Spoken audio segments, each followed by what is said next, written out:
Wala kapugong ang kalisod sa kinabuhi aron makahuman sa pag-eskwela ang usa ka single mom sa Kitaw-Taw, Bukidnon. Ang iyang pinasahing graduation pictures kauban ang partner nakatandog sa netizens. Sayro nato sa report ni James Paulo Yap. Love conquers all. Kana ang hulagway sa paghinigugmaay ni Sensor May Balili og iyang partner nga si Edelberto Andil. Kay luyo sa pandemya og kalisod sa kinabuhi, ilang gipaningkamutan nga makahuman si May sa iyang pag-eskwela. Single mom si May sa iyang 10 anyos nga babaeng anak. Pipila ka higayon nga misulay si May nga makahuman sa pag-eskwela apan napakyas tungod sa kalisod, labi na nga nagpa-eskwela na usab siya sa iyang anak. Nag-eskwela ko og college, first year to second year. Then pag third year na ako, sir, nakanabitaw nagduha-duha ko nga makahuman ba ko og eskwela tungod kay ako ra man gud nagpa-eskwela sa akong kaugalingon.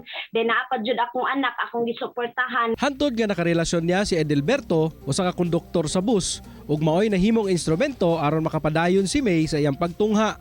Ug niining bag-o lang, may graduate si May sa kursong Bachelor of Science in Business Administration ug napasidunggan pa isip department honor. Sa TikTok video nga gipost sa usa ka netizen, makita ang duha nga nagpa-picture kung asa nakatoga pa si May. Tungod nga wala nakaapas si Edelberto sa graduation, giapas na lamang kini ni May aron ipadayag ang kalampusan sa ilang pagpaningkamot. Dayon sa kay balik sa bus si Edelberto, kay gabiyahe pa kini ni adtong higayuna.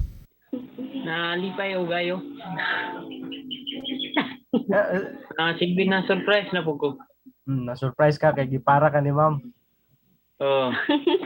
Proud na ako nga parahon sa didto para magpa-picture me kay kung unsa nga akong success, kung nakahuman man ko og eskwela is tungod pod sa iyaha kay siya manggod ang nagpa-eskwela sa kuwa. Ang ilang istorya nagpamatuod nga dili babag ang kalisod aron matuman ang pangandoy sa kinabuhi.